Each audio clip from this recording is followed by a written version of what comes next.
Continuando, aqui, gente, nós temos uma representação do campo magnético terrestre. Interessante, porque a questão é o seguinte.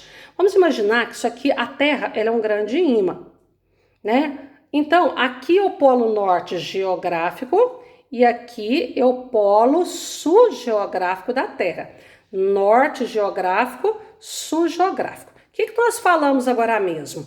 Vamos supor que isso aqui seja um ímã de uma bússola, por exemplo. Se um ímã pode se mover livremente, ele se orienta com o polo norte e o polo sul da Terra. Polo sul e polo norte da Terra. Aquela extremidade do ímã que apontou para o norte geográfico é chamado de polo norte do ímã, polo norte magnético do ímã.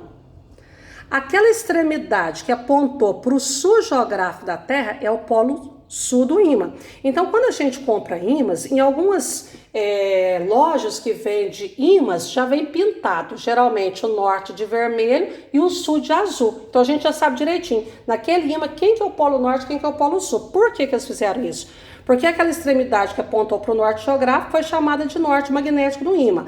Aquela extremidade que apontou para o sul geográfico é chamada de sul magnético do ímã. Mas a questão é o seguinte, por que esse ímã aqui, que essa agulha de bússola se orienta? Se ela tiver assim, ela faz isso, ó.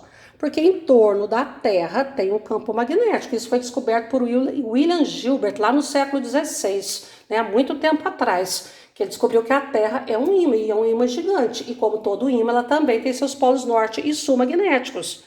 Mas analisa o seguinte, se essa extremidade aqui do ímã apontou para o norte geográfico, para ela ter, vamos supor que esse ímã estivesse assim, para ela ter desviado para cá, o polo magnético da Terra deve ser o contrário.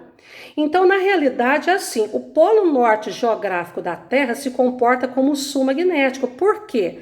O sul magnético do ímã Terra atrai o norte magnético desse ímã aqui, ó. Desse ímã aqui, dessa bússola, de um outro ímã qualquer que esteja suspenso ou que possa girar em torno de um ponto fixo. Então, se esse ímã tá assim e ele vai desviando, ele vai sendo atraído para ficar apontando para o norte geográfico, ele aqui, ó, é chamado de norte magnético do ímã. Mas essa extremidade aqui do planeta Terra, esse polo da Terra é contrário, é o polo sul magnético da Terra. Então, nós temos que fazer o seguinte, aqui, o polo norte geográfico da Terra é uma convenção da geografia. Aqui, se tratando de física, o norte geográfico é o sul magnético da Terra, do ímã Terra.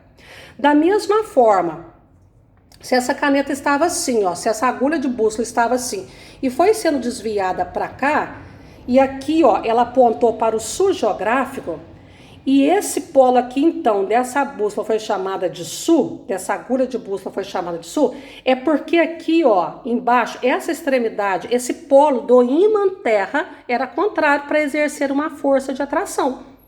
Então, na realidade, o polo sul geográfico é o norte magnético da Terra. Então, em se tratando de geografia, nós temos polo norte e sul geográfico. Em se tratando de física, em torno da Terra como um ímã, nós temos aqui o polo sul magnético e aqui o nosso polo norte magnético. O que cria o magnetismo da Terra? Né? Supõe-se que nós sabemos, quem já estudou geografia, que lá o núcleo da Terra ele é formado de ferro e ferro e níquel líquidos em altas temperaturas. E esse movimento desses metais aí geram correntes elétricas. E supõe-se então que essas correntes elétricas é que criam esse magnetismo em torno da Terra. E com as eras geológicas, né, vai tendo inversões desses campos magnéticos. Um dia o polo norte magnético vai passar aqui, vai vir para cá, ele vai virar norte, aqui em cima vai virar norte magnético, aqui embaixo vai virar sul magnético. Já houve essas inversões. Os efeitos eu não sei dizer quais são. Mas uma outra coisa importante é o seguinte, o polo norte geográfico e o sul magnético da Terra, eles não estão coincidentes no mesmo ponto. Existe aqui, ó, uma diferença de 11 graus entre o polo geográfico, entre o norte geográfico e o sul magnético da Terra aqui, tá? E parece que isso corresponde a uma diferença de 1.300 quilômetros de distância um do outro, eles não coincidem, tá certo? Então, com o tempo, né? Esse polo sul magnético ele vai vir cá para baixo e o norte magnético vai vir cá para cima. Então vamos lembrar, o norte geográfico se comporta como sul magnético, porque aqui tem que ter um polo contrário ao que tinha nesse ímã aqui, ó, da bússola, para haver atração. O sul geográfico se comporta como norte magnético, porque aqui, se tratando da Terra como ímã, tem que ter um polo diferente, contrário a esse aqui do ímã, para que haja a força de atração, tá ok? Aqui, numa outra visão, nós temos uma representação do campo magnético em torno da Terra. Isso aqui seria a Terra, aqui o Sol. Aqui os raios, a radiação, inúmeras partículas cósmicas, muitas delas, a maior parte, radiativas. E esse campo magnético, ele desvia essas partículas. Muitas ficam aprisionadas dentro desse campo magnético, que seria um outro tema a ser estudado.